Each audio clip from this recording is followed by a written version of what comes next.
In 1980, Clarence Roberts died in a horrific fire. The problem was that he had already been buried in the cemetery for 10 years by the time he died in this 1980 fire. In fact, this wasn't even the first fire in which he had been killed. You see, 10 years prior, in 1970, he had been killed in another fire, which is how he ended up buried. His family believed so strongly that Clarence Roberts had been killed in the 1970 fire that when police identified the victim of the 1980 fire as Clarence Roberts, his family refused to claim the body. So for a time, Clarence Roberts was buried in 2 graves at the same time. So how exactly does one man die twice? Well, he doesn't. But if Clarence Roberts only died one time, then someone else was laying in his grave. So who was he, and why did everyone believe he was Clarence Roberts? Now that is a long and twisted tale of desperation, murder, and of course, arson. But I'm going to tell you the entire story right now on Crime to Burn.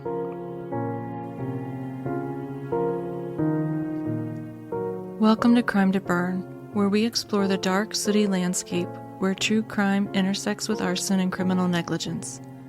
Join us as we sift through the ashes to bring you the story of what really happened.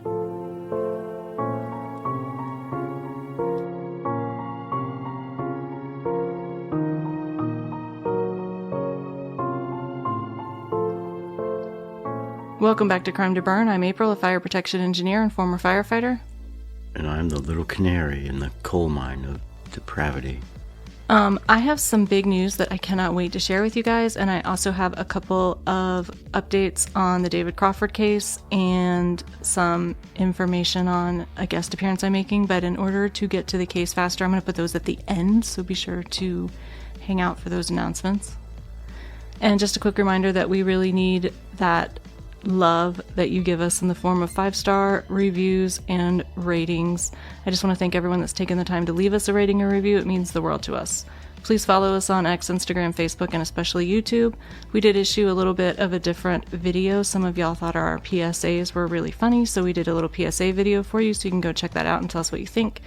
And if and when you see content from us on any platform, we would so appreciate it if you would like the content, give it a little thumbs up or a heart, share it with your friends, leave some comments, post it to your stories, repost it in your timeline. Anything you can do to help us grow our audience is super appreciated. You can always reach out to us with a case suggestion, with constructive feedback, or with your own fire stories. They don't have to be criminal stories. They can just be entertaining fire stories. And maybe if we get enough of them, we'll do an episode or add some to the end of one of our episodes. You can email us at crimetoburn@gmail.com.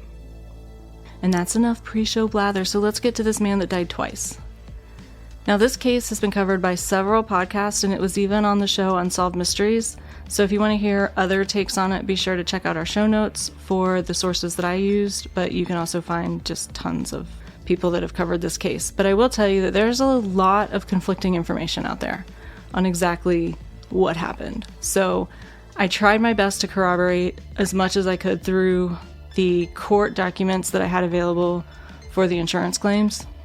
So I think what I'm presenting you is as close as we're probably able to get at this point to the truth, but there may be some inconsistencies because there's a lot of different versions of what happened. So for this case, we're going to Nashville, but not Tennessee. We're going to Nashville, Indiana. It was November 1970, and Geneva Roberts was at her son's home just outside of Nashville when the police showed up to give Geneva the terrible news. There had been a fire that consumed a detached garage and barn on her property, and a body, presumed to be her husband Clarence, had been found in the ashes. See? Just because the garage is detached doesn't mean that the intent couldn't be to kill somebody. Remember the last case where Oh yeah, they tried to say, well, since it wasn't attached, here you go, a detached garage, guy dead in it. Yeah, well, he was in the garage at the time. Well, I wasn't suggesting he was not. Okay. Now, Geneva was a diabetic, and she reportedly went to the hospital because she felt that following the news, she was liable to suffer an attack of the diabetes. Did you spell it like that just now? No, I just said it like that. I was channeling Wilford Brimley. Oh, very good then. But I don't know. I'm not diabetic, so I don't know if emotional upset can exacerbate diabetes symptoms. But I don't know, maybe panic attack symptoms could mirror blood sugar level problem symptoms. I'm not really sure.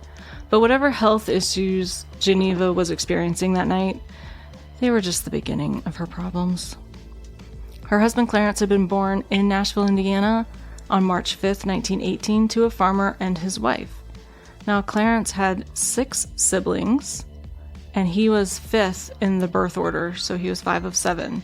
But he also apparently had another 6 step-siblings, making him one of 13 children. Actually, I think they were half-siblings. I think they all had the same dad. But either way, he was one of 13 children, which, that's a lot of kids. Yeah, that's quite a few. That's And a career. Nashville, Indiana is a very, very small town. So, like, as the story progresses, it seems like the family is related to everyone in town. Well, it's because they gave birth to them all. They did. It seems that way. Now, during World War II, Clarence served in the U.S. Army. In 1941, he married Geneva after his first marriage failed. And in 1950, he was elected to the position of sheriff for Nashville, and he served on the board of directors for the Nashville State Bank. Now, he and Geneva had 4 children together, and after his run of being sheriff, he and his brother Carson opened a hardware store that was reportedly quite successful. And everyone said he and Geneva had a very happy and loving marriage. Now, Clarence bought his family a very nice house in Nashville and many expensive cars, and reportedly he enjoyed quite a lavish lifestyle. Unfortunately, the level of lavish he desired was a bit more Kardashian than the hardware store could support, but no worries. Clarence was a man with a plan, and as he fell into debt and began to struggle with his finances as a result of his highfalutin spending habits, he sold the hardware store and used the capital to buy new, better assets like an apartment building and a grain elevator. Unfortunately, these proved to be horrible investments, and they both folded like lawn chairs, leaving Clarence in significant debt and feeling desperate. And there are a few things more dangerous than a desperate man. But the ultimate injustice came in 1970 when the local sheriff, who was Clarence's replacement as the local sheriff, came to repossess some of those vehicles. Oh, and by the way, that local sheriff that had replaced him was his own brother. Came to repossess his vehicles that he wasn't paying the bills on. Well, it sounds like he was being fair. It does sound like he was being fair. And the desperate and nearly destitute Clarence was at his home property the night of November 18th, 1970, when a fire broke out in a barn that had an addition they used for storage. The barn was reportedly being used as a garage.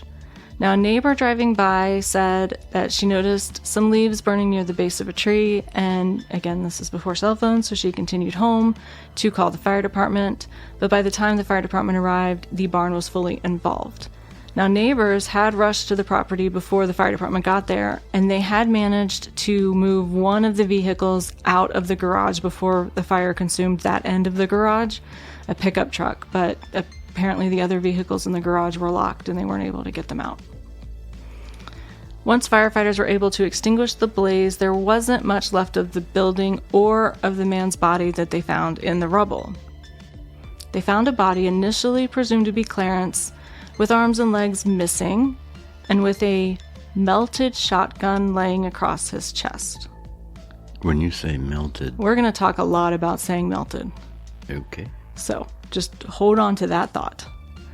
Now, the initial assumption was that Clarence had taken his own life, and the baffling theory was that firing the shotgun to take his life somehow started the garage blaze due to flammable materials he stored in the garage. And it also removed his arms? Now, I'm not saying that this is impossible, but it's not super likely either. You can shoot gasoline and it doesn't blow up like in the movies. But this was 1970, and we know arson investigation was basically the Wild Wild West all the way up and into the 2000s, so we're going to cut them a little slack on their trash theory. In addition, they theorized that the limbs had been consumed by the fire. However, they were quickly disavowed of their lackluster interpretation of the evidence when the county coroner was unable to locate any sign of a bullet wound to the body of the victim and therefore would not sign off on it being a death by suicide. But investigators did find some evidence in the rubble to suggest that this might actually be the body of Clarence Roberts. Now, Clarence was a 33rd degree Mason, and his gold Masonic ring was found near the body in the rubble. However, it was not melted.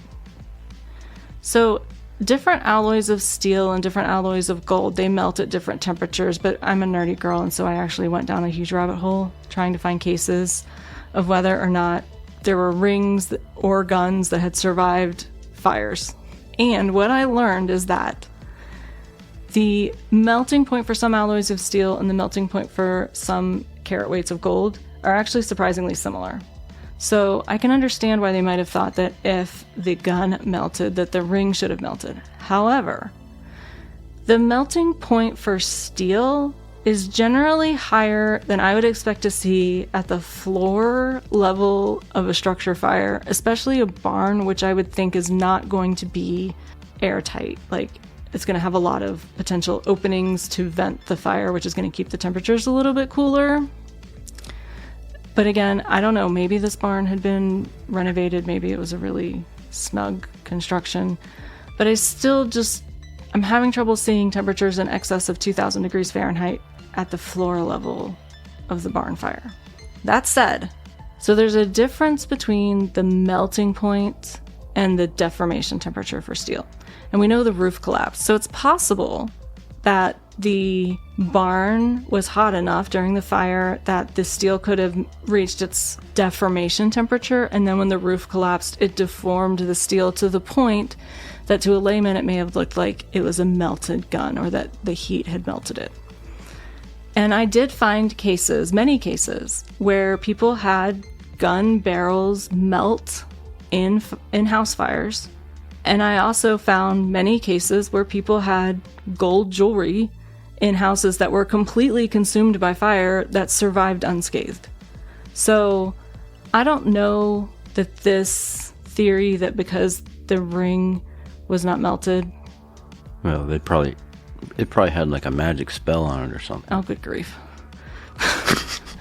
Anyway, investigators thought that the ring had been planted because it hadn't been damaged by the fire. So their theory was that after the fire, somebody came and put the ring in the rubble. According to court records, the ring had actually been found the day after the fire.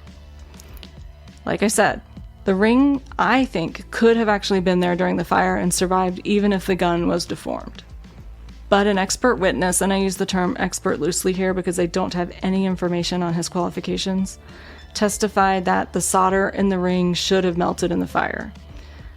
And I think it's pretty far-fetched to think that a man that was trying to fake his own death would have risked sneaking back into the scene to stash a ring in the ashes after the fire. I think if anything, he probably planted it before the fire and it just survived the fire. But I don't know enough about melting points of jewelry or solder to definitively say either way. But I don't feel like the ring being undamaged is the screaming piece of suspicious evidence that everyone else thinks it is. It could be. We don't really have enough information to say for sure, but what is a screaming piece of conspiracy theory is the fact that the coroner was able to get a blood type from the body. And oops, it did not match Clarence Roberts' blood type according to his Army health records. The body was type AB blood, which is actually the rarest blood type, and Clarence was type B. Do you think they even tried to put the ring back in a fire to see if it would reveal a secret message? I don't think so. This is lazy. Just lazy. That's a lazy investigation. Now, the podcast Crime Junkies covered this case, and I didn't listen to the episodes, but I did read the transcript, and they uncovered something interesting, but I want to make sure I give them credit here because I got this from their episode. So they found an article in the International Journal of Legal Medicine that states that blood type and DNA evidence are not traceable after exposure to temperatures over 1800 degrees Fahrenheit, which is getting into the range of temperatures we might see where some types of steel alloys start to melt. Definitely well within the steel deformation range, but we're expecting temperatures of over like 2000 degrees to melt steel, and the gun was reportedly quote-unquote melted. So if it actually was melted and not just deformed, that means that any blood typing information that they may have gotten out of the body could have been completely unreliable. So I'm just putting that out there. I don't really know, but if there's any like forensic scientists out there that know if we can rely on this blood typing information, I want to send me an email, crimetoburn@gmail.com. Now, Clarence's family was adamant that this had to be Clarence. First of all, where was he? He seemingly disappeared the night of the fire, hadn't been seen since. Second, who else could it be? Third, his ring was there. Fourth, the age and size of the body matched Clarence. And oh yeah, some people suggested that the Army apparently was really lax about medical records, and it was actually quite common that they got blood types wrong on their medical cards? Question mark? I'm not saying it couldn't happen. But I did hear, and I wasn't able to find any articles myself that discussed this, but I heard other people that presented this case say that they found information, which I went through their sources and couldn't find it, so I'm curious where they got it. They found information that said that they actually tested all of the children to get their blood types and determined that somebody with type AB blood could not have fathered all of those children, which makes no sense. Because if he had type B blood and his wife had type A blood, which I don't know, then they wouldn't be able to tell one way or the other. Now, if she had O blood or B blood, then yes, that makes sense. So I don't know if that's true or not. I'm putting it out there. Anyway, but what motive could Clarence Roberts have for faking his death, as some people were suggesting? Well, you can't sue a dead person, so death would get rid of all those pesky financial troubles he was having. And in addition, Clarence had taken out a $1 million life insurance policy on himself, naming his wife Geneva as the beneficiary. But Clarence's lawyer testified that Clarence had disclosed to him in the days before the fire that he was suicidal. During his little meltdown in front of his lawyer, he even told the lawyer, "When I die, my suicide will make my wife the richest widow in the county." I guess I have a couple of questions. Yeah, go ahead. Well, if you told your lawyer something stupid like that, if you were stupid enough to tell your lawyer something like that, is your lawyer supposed to tell somebody else? Is there some rules where he's got to keep your secrets, or? I don't know, but the lawyer told the court that he didn't believe that he was capable of committing suicide, that he didn't believe he could really do it.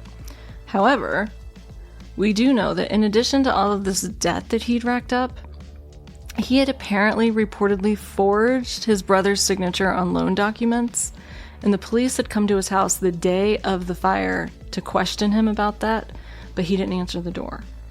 Because he was dead? No, this was before the fire. Earlier. That's really coincidental. So the jaws were closing in on him fast here. He was basically about to be arrested for fraud, in addition to all of the debt that he had racked up.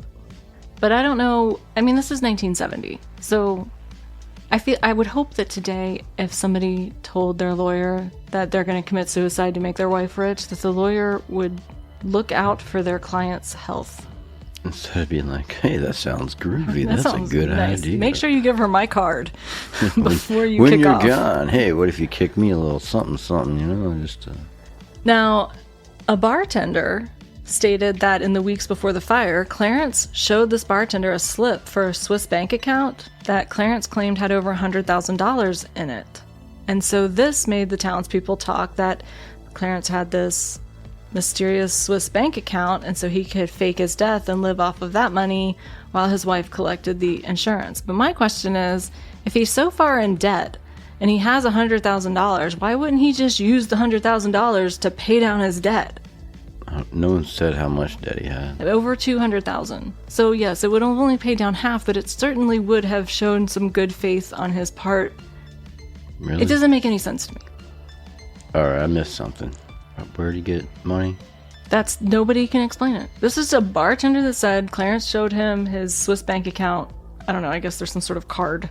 And claimed to the bartender verbally that he had $100,000 in a Swiss bank account. Oh, well, that makes sense, because no one has ever at a bar told a bartender something that wasn't true. Nobody. When you get there, you first imbibe that first beverage. That eliminates your ability, right? It's like a truth serum. It eliminates your ability to lie from that point on in the rest of the evening. Right, so we know this is gospel. He definitely had that $100,000. Word. Sarcasm. It's out there somewhere. The Swiss are just making interest on it. Yeah. So blood type aside, the Indiana State Police found a second molar in the ashes.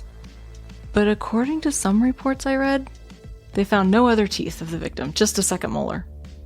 Not in the head. How do you have a second molar if you don't have a first molar? Your molars are just numbered in your head. And so... Oh, I thought you meant... Oh, no. No, you give it first molar, second molar. Gotcha. Etc. However, Clarence had his second molar pulled. He didn't have a second molar. Well, see, this is a dentist frame job, isn't it? So, there were forensics... I'm using experts here really loosely. That testified that, I don't know, it could be a first molar. It could be. I don't know how different first and second molars look outside of the head. I feel like the position in the mouth is sort of what tells you which tooth a molar is. I don't know. If any dentists want to let me know if a second molar would be identifiable. Well, would there from a first molar? Would there be any need to classify them separately if there weren't any determining factors to distinguish them from one another? Of course they're different. Yeah, I mean... You don't have two teeth in your head that are the same, right? Right, you don't have two teeth in your head that are the same, that aren't mirrored or whatever. But, okay, so if we pulled out everyone's first molar and looked at them all, are they all going to look close enough that we could tell that a tooth on the floor, that's definitely a first molar? Or would it be...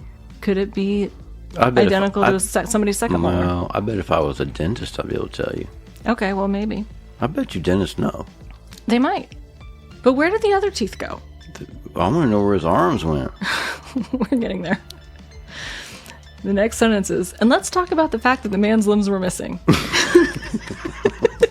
So let's talk about the fact that the man's limbs were missing, presumably burned in the fire, ? Well, the coroner felt that he found evidence on the bones suggesting that they may have been forcibly removed and not burned off in the fire. So where are they? Where do you get rid of a couple of sawed-off arms and feet? And the body in the fire didn't have any thermal injuries to its airway, meaning that this person stopped breathing before the fire and hopefully before their limbs were forcibly removed. So no gunshot, no thermal injuries to the airway. What was the cause of death? Guesses? Shaking hands too much at a convention. Carbon monoxide. But not during the fire. Carbon monoxide poisoning before the fire. How do they know that? Well, now the family was sure that this was Clarence's body, despite all of the evidence to the contrary, and they really wanted to collect on that life insurance policy. But the coroner issued a death certificate for John Doe, and a death certificate with Clarence's name on it would be required to claim his life insurance. So this kicked off a really huge legal battle between Geneva and the insurance company. So Geneva's attorneys hired a forensic anthropologist to examine the body of the victim. And this guy said, and he said this on television in the Unsolved Mysteries episode, that he convinced himself and many others that this was Clarence's body. Despite the dental records, despite the missing limbs, despite the blood type issue. And in a twist that frustrates me to no end, he never, in any articles that I could find, or in his interview with Unsolved Mysteries, tells us why he thinks it was Clarence's body. What refuting evidence does he have against this seeming mountain of evidence that it's not him? The one ring to rule them all. And what he said in court was different than what he said in articles that quoted him and in the Unsolved Mysteries episode. Not a very big surprise. What he said in court was he could find no compelling evidence that this wasn't Clarence's body. What? That's what he said. He's like, yeah, I can't prove that it's not Clarence's body, so therefore it's Clarence's body. Because it didn't have a name tag on it that said Bob? I don't know. But a judge didn't buy it. He sided with the insurance company that this was a clear-cut case of fraud, and Clarence was in fact still alive, even if he was missing. And this left Geneva no choice but to move out of the home that she shared with Clarence into a rental home on the family's property. Apparently, since the family owned the whole town, they had like this big compound with a lot of houses on it. And in order to make ends meet, she took a job at the kitchen of the local Howard Johnson. I miss me some Hojos, man. So now police have a body, but they don't know whose body it is. But they do know it didn't die of natural causes. It died of carbon monoxide poisoning. But they say not in the fire, so how did he die? They're convinced this is not Clarence. And while Geneva may not have helped kill the man, She sure is fighting really hard for his life insurance money, and so they suspect that maybe she's in on it. So I did find some reports that stated that Geneva took a lie detector test, a polygraph. And it's mentioned in the insurance case, in the appeal documents, but the results are never mentioned in any of those documents. However, crime junkies indicated that they were able to determine that she was truthful in the polygraph test, that there was no deception detected. I don't know where they got that information from because I couldn't find it, but just thought I'd put it out there. So police think that Geneva may have been in on the plot to collect the insurance money, and if that's the case, then her husband is likely to come back. And so they're watching Geneva pretty closely. Or would he come back? You see, despite the reports that Clarence and Geneva were very much in love and had no issues in their marriage, later reports came out that said Clarence was frequently seen in a neighboring town dining with a different woman. And one bartender reported that he had seen Clarence 2 years after the fire having dinner with that woman that he had been seen with before the fire. He was probably showing her that same card with the Swiss bank account on it. Probably. But because Clarence was alive, according to police, and this other person was dead, they now had a murder on their hands to solve. Or I guess they think they've solved it well enough. In fact, in 1975, so 5 years after the fire, Clarence Roberts was indicted on murder and kidnapping charges for John Doe's death. Oh, wow. Yeah, I'm going to ask that question everyone's probably wondering about. Okay. It's probably, you can cut it out if it ruins something, but what graveyard did he dig this cadaver out of? He didn't. Okay. Alright, never mind. That was a good question. So what evidence do police have that Clarence actually killed the man and that this wasn't just some sort of horrible accident?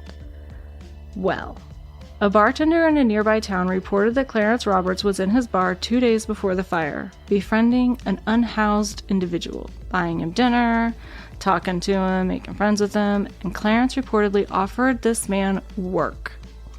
Now, the man was roughly the same size and roughly the same age as Clarence, but nobody knew his name. And as they were leaving the bar for the man to go with Clarence to his home to do this work Clarence promised him, he suffered some sort of a seizure and collapsed. So bystanders rushed to help, and Clarence told them, "Don't bother to call an ambulance, just put him in my car and I'll take him to the hospital for treatment." What? So police, after hearing this story, they go to every hospital within a 300-mile radius looking for somebody that matched the description of Clarence and this man that showed up on the date in question, and found this guy never was seen in any of the hospitals. Oh, he saw an opportunity. He was like, ooh, candy, a dying person. Yeah, get in my car. And then there's the peculiar fact that the man had died of carbon monoxide poisoning, but with no thermal injuries to his airways. So it was unlikely he died in the fire. And how do we know that? Well, we talked about this a little bit in the Kristine Bunch case, but this would be possible if the fire had perhaps smoldered for a while in a confined space and then broke out of the confined space, causing a sudden rush of carbon monoxide. Then you could potentially die of carbon monoxide poisoning before the fire got hot enough to actually burn your airways. You think he tailpiped that guy in his car? Oh, wait a minute, I'm going to tell you what he did. But we know that the barn fire happened really fast based on the time that the neighbor initially saw the leaves on fire outside the barn and when the fire department got there. So there would be no time for this level of carbon monoxide in this guy's blood to build up in this fire. But there's more than one way to get carbon monoxide poisoning. You can also get it from... smoking. Oral sex. No. No. You can also get it from car exhaust. Oh, right, my theory. Right. So remember that pickup truck that neighbors were able to rescue from the barn? Mm-hmm. Yeah, well, the bank repossessed it right after the fire because it wasn't paid off. And they discovered something interesting when they went to go try to resell it. Severed arms. No, that would have been very interesting, but no. Somebody had taken a punch tool and poked over 30 holes in the exhaust system of the truck. Interesting. So now it seems like their working theory is that Clarence hijacks a homeless guy that's roughly the same age and size he is. The guy either only has one tooth and it's the one Clarence doesn't have, or Clarence relieves him of his teeth and puts them wherever he put the arms. I don't know. No one tells us why there's only one tooth. Did they tell you where the arms went? Nope. In addition, Clarence neglected to ensure that the guy had the same blood type he did, but he does somehow get the man into his truck and got him to sit there long enough to inhale fatal quantities of carbon monoxide, and then Clarence reportedly removed his limbs to make identification by fingerprints difficult or impossible. Also removed his feet, and then puts the arms and feet, I don't know where, and set the shotgun on the guy's chest without bothering to actually put any bullet holes in the body to support the suicide cover-up. But the gun apparently, according to investigators, had been recently fired. How do they tell that in a fire if the gun melted? I don't know. Maybe it has something to do with the condition of the firing pin or something. You can tell if it's been recently smashed against something, or I don't really know. It's a guess. And then Clarence reportedly sets the barn on fire and disappears to live on his Swiss bank account money, while Geneva, who apparently maybe passed a lie detector test and knew nothing about this, attempts to collect his life insurance. You think Big Pimpin' had that Swiss bank account all along? Oh. No, I don't think that at all. Police were so sure that Clarence had lured this John Doe and killed him that, like I said, he was indicted for kidnapping and murder. But police couldn't exactly try him for murder until they found him, so where did he go? Well, some people began reporting strange happenings around Geneva's rental house. Like a man that nobody could get close to, because anytime anyone spotted him, he would furtively dart back in the house. Yeah, but that's what my neighbors would say about me. Right. Also, though, Geneva began buying large quantities of beer, and reportedly she didn't drink beer because of her diabetes. But I don't know. I feel like being accused of insurance fraud and possibly being party to a murder might drive even a diabetic to drink. So this isn't, to me, concrete proof of anything. Well, a diabetic can drink, just not beer. Well, apparently she was buying beer. So Geneva's neighbors report to police that they see a suspicious man lurking about her property, and police actually stake out the house for 3 days and nights and document anyone and everyone seen entering or leaving the area. Never see anyone suspicious, anyone that might make them think that Clarence is actually in the house. Now, one of Geneva's sisters, or sister-in-law, I couldn't actually determine which, lives in a trailer near this house. And she told police that, and other family did too, that Geneva had been seeing somebody on and off, and that they knew this man to be at the house, but nobody told police who he was, and he never came forward that we know of. And Geneva's sister, or sister-in-law, tells police that, oh yeah, I've heard a man over there, but I know Clarence's voice, and that it's not Clarence that's there, it's another man. Well, people think they know my voice. But they really have no idea. But if they're looking for this guy, he's been indicted for murder, and they have reasonable suspicion that he's hiding out at this house, why wouldn't they just go get a search warrant? That's a good question. I'm sure you gotta have better cause for a search warrant than I heard some voices over here. Okay, well, people reportedly saw this man, but I did manage to find some reports, and like I said, there's a lot of conflicting reports here, but I found some reports that this stakeout actually occurred just days before the 1980 fire. I'm pretty sure if you call the cops and claim to see Bigfoot on somebody's property, you're not getting a search warrant. No, but Bigfoot hasn't been indicted for murder yet. So it's possible that Geneva took a new lover, but if that was the case, it seems like she might have just, I don't know, introduced him to police. I mean, I get it that maybe there's some concern about damaging your reputation, but let's be honest here, her reputation is pretty much fried at this point anyway, so what are we protecting? Unless he was married, maybe. Maybe he's one of those people that has, like, multiple families. I don't know. Have you ever heard about those dudes? Yeah. They have, like, 2 or 3 families, and then just, like, go on business trips. Each family thinks they're on a business trip, and they're just with the other family. So in October of 1980, Geneva lost her appeal to have her husband declared to be the man that they had buried as her husband. That's not ambiguous at all. So... That's very clear. You want me to re-say it? I want you to say it for me again. In 1980, in October, Geneva lost her appeal, and her efforts were to try to get the courts to change John Doe's death certificate to have Clarence's name put on it. So she lost that, which means that The life insurance money, out of bounds. She's never getting it. She'd had multiple appeals. She kept losing. She's done. This is a win for rationality. That coroner needs a parade or something. He needs A Smecker some award? kind of accolade. Yeah, a Smecker award. So at this point, Geneva's chances of getting her hands on that insurance money are about as remote as our John Doe's chances of being reunited with his arms and feet. That's sad. And in this appeal, there were residents of Nashville that testified that they had run into Clarence in Mexico and Germany. Well, when you get that Swiss bank account money, you can globe-trot all to your heart's content. Now, this seems really, really far-fetched to me because Nashville, Indiana is such a small town. And what are the chances that you happen to run into somebody from your hometown overseas and in two cities that are on opposite sides of the world from each other? I don't know, though. You said they own, like, the whole town. They got all these fancy cars and houses and compounds and hardware stores. And why is that so hard to believe? I don't think it's true. I think it was just people that wanted in on the shenanigans on the circus. Some kind of, like, fruity cloud chasers or something. I don't know. However, a month after Geneva lost the appeal, a fire ripped through Geneva's home, and inside investigators found not one, but two bodies. The first body was that of Geneva Roberts, and she had a blood alcohol level of 0.3, making her definitely drunk, so maybe she was drinking that beer herself. However, a second body was located in another room, also exhibiting a blood alcohol content of legally drunk at 0.2%, and in a surprising twist of irony, the limbs of the man were burned off. Wow.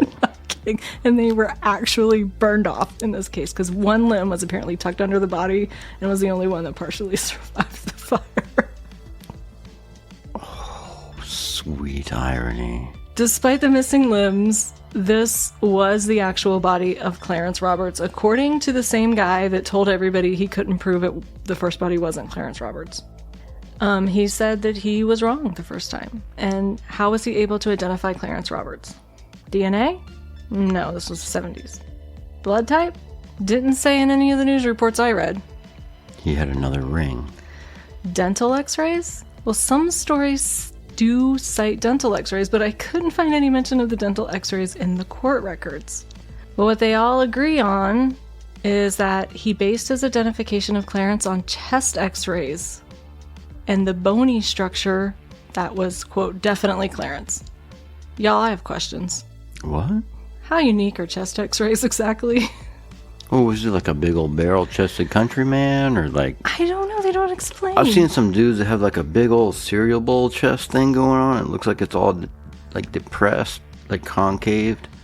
And only some of the reports mention dental records. So I can't say that they didn't use dental records, but I can't say for sure. But they all cite the chest x-ray. See his chest, it's made of real gorilla vest.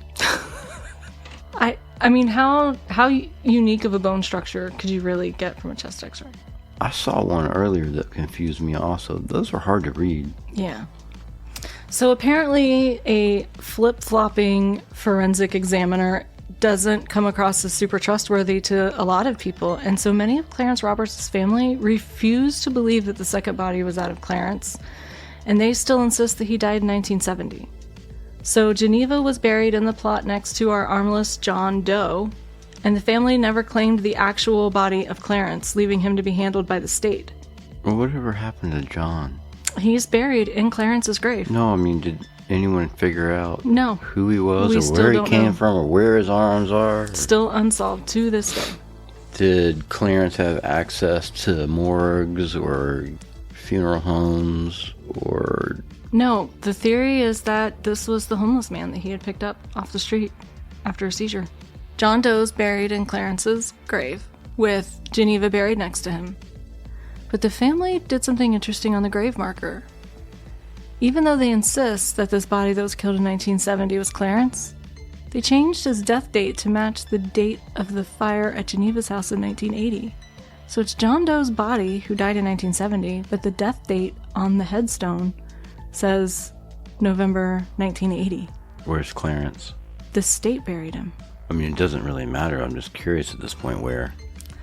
I didn't find that, but I can try to look and see if I can. He's got his own grave somewhere, and it's got his name on it. Yeah. And his death date, On both graves is 1980. but the one that Clarence is in. 1980. Forget John Doe's grave at this point, just for a second. I think the state may have actually done something right. Now let's talk about that second fire. Investigators deemed it arson, which made Geneva's death a murder. But was Clarence's death a murder? Investigators claimed that somebody had poured a path of turpentine through the house, and they believed that it was Clarence who did it, and that he either passed out or accidentally set himself alight in the process or was overcome by smoke in the process. However, we know from recent discussions that arson investigation back in the 80s was about as scientific as those quizzes you take online to tell you what kind of potato you'd be. And they said that turpentine had been used to start the blaze, but I'd like to remind you that pour patterns are not reliable indicators of accelerant in the absence of forensic lab data to back it up, and I could not find any evidence that they actually had forensic lab data to back it up. But even if they did, a lot of times, hydrocarbon residue from other household items, including, in some cases, the types of adhesives that were used to adhere floor coverings to the floor, like linoleum, would masquerade as hydrocarbons, leading investigators to believe that there was an accelerant. So while I'm not suggesting that this fire could not have been arson, I'd also saying that we can take the accusation that it was arson with a grain of salt, because without seeing gas chromatograph mass spectrometry, I don't have a lot of faith that this would be completely irrefutable in court. Not that it matters. Well, that's all fancy and interesting and everything, but I like to follow the money. So when this lady died, who benefited? Don't know. That's some crap. Well, you want to hear what the family thinks happened? Yeah. All right. So the case remains unsolved. Police believe Clarence started the second fire, but we don't know for sure, meaning that Geneva's murder remains unsolved.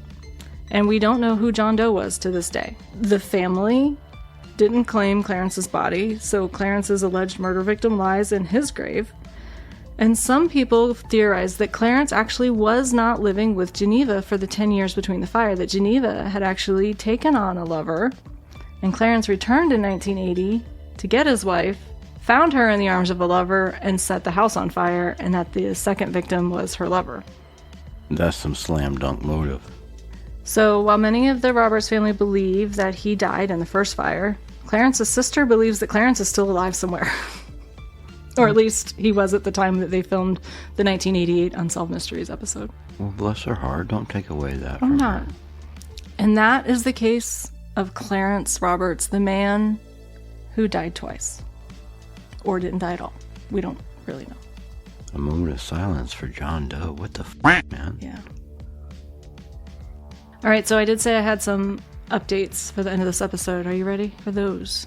So first, I do have a very small update in the David Crawford case. I was finally able to get the requested records from Prince George's County, Maryland. Round of applause for Prince George's County, Maryland. So if you recall, what I requested from them was his disciplinary files for while he was a cop there, as well as any complaints against him. And they responded and said that after combing through numerous records, they found nothing. No complaint files, no disciplinary files.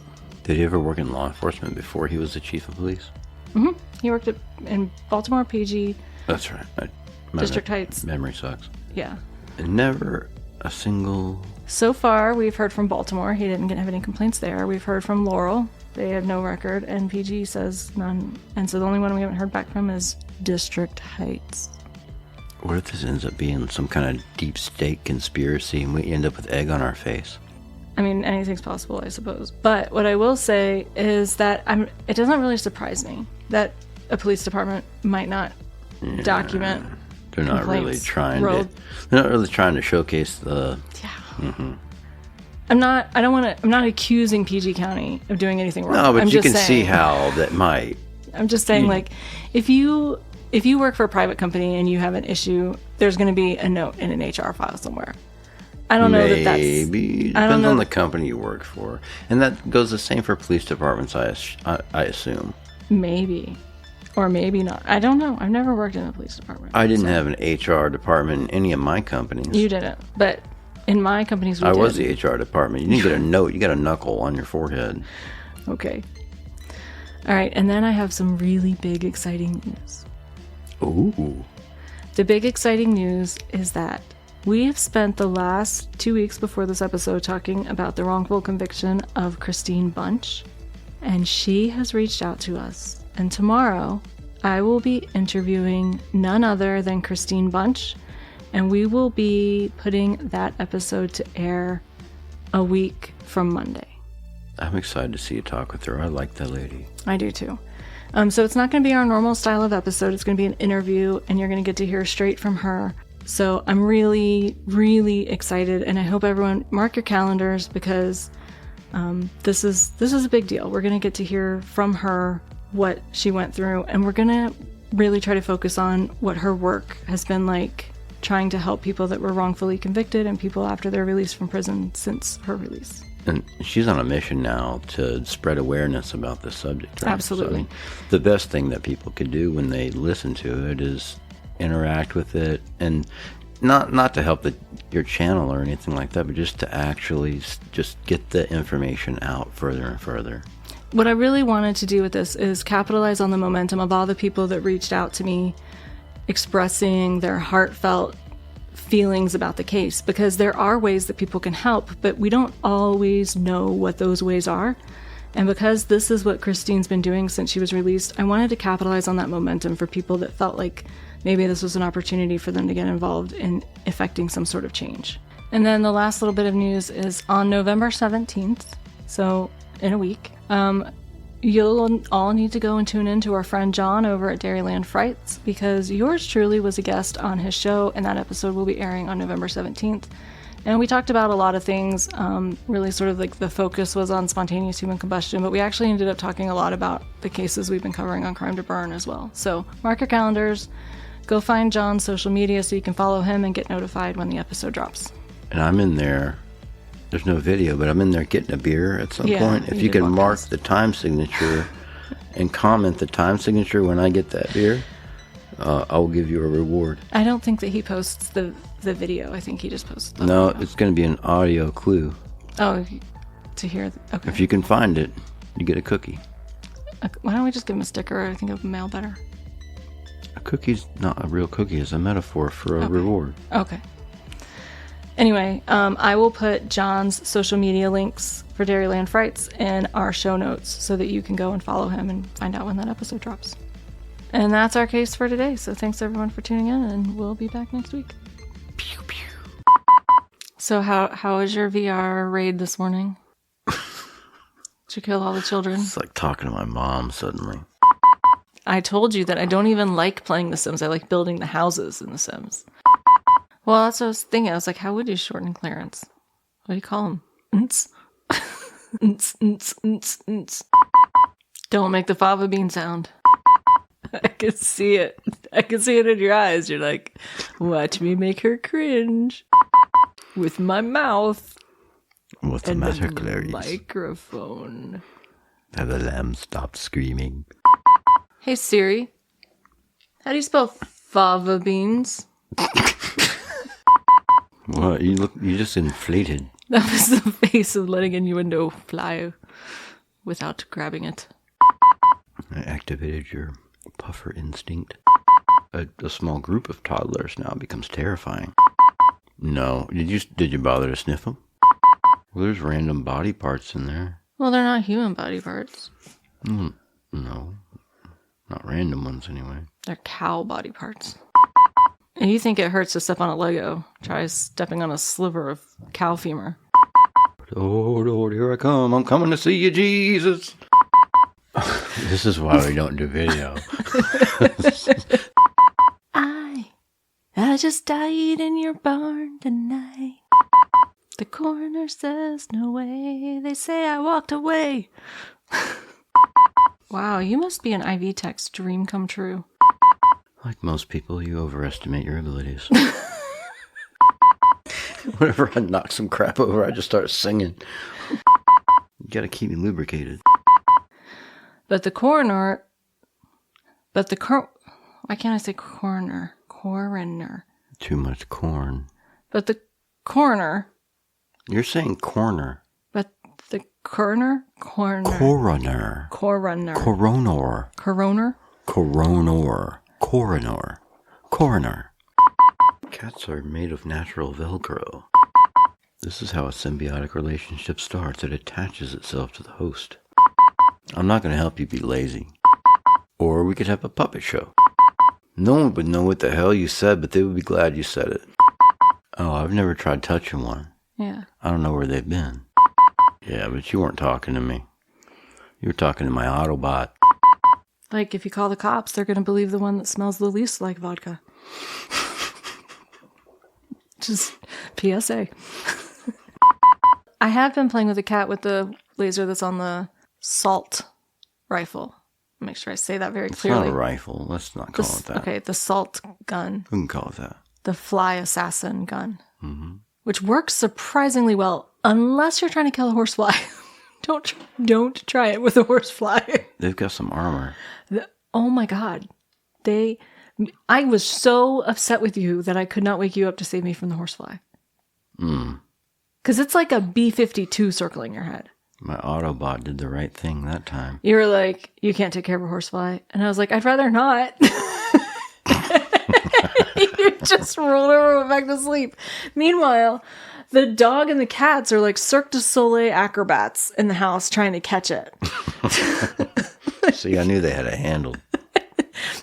They were knocking over. They were knocking stuff off the counters. Like, they were like, the rules. There's a bird in the house.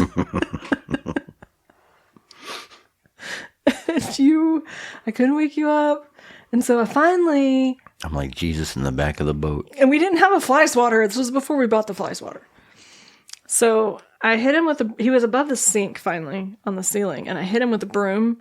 And I only just barely injured him enough that he fell into the sink. And then I covered him with Dawn because it was what I had. What language is that? I covered him with Dawn. Like, just squirted a bunch of Dawn. Oh, Lord. What are you trying to do? Like, save him from an oil spill? Had some bacon grease in there. Like, I'll save you. I just squirted a whole bunch of Dawn on him so he couldn't fly off again. Isn't that how they get things to fly again? They put Dawn on them? Well, they washed the Dawn off. I wasn't going to wash it off. And then I drowned him.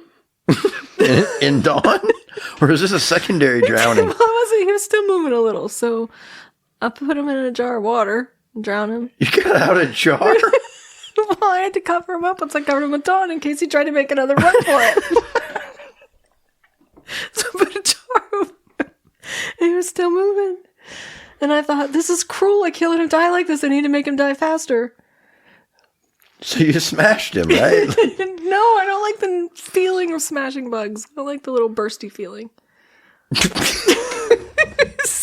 Oh my God. So I used 2 forks and held him in the dishwater. You murked him like by straight up drowning him? Like, did you at least holler out, "Damn you, Kevin Spacey! You take all my parts!" Anyway, once he was dead and the dog and the cats were all very sad, I rinsed him off.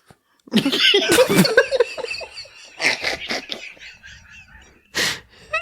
him in the jar next to the sink for you to see in the morning that I was victorious. Oh, that's why that was. I apologize to the horsefly community. I promise to leave you unharmed if you don't come in my house. I have just graduated from the anything with more than 4 motive appendages must die immediately to the I can now catch a stink bug and release it. That was a big step for me.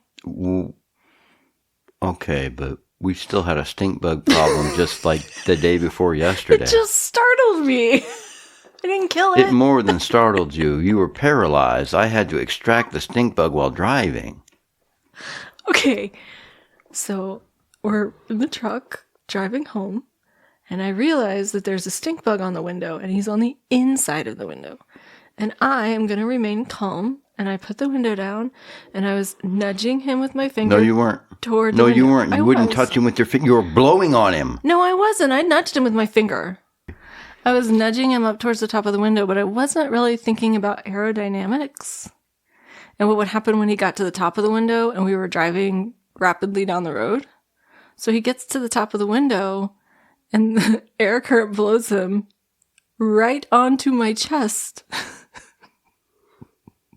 The stink bug probably thought that was the safest place for him, but he didn't know you.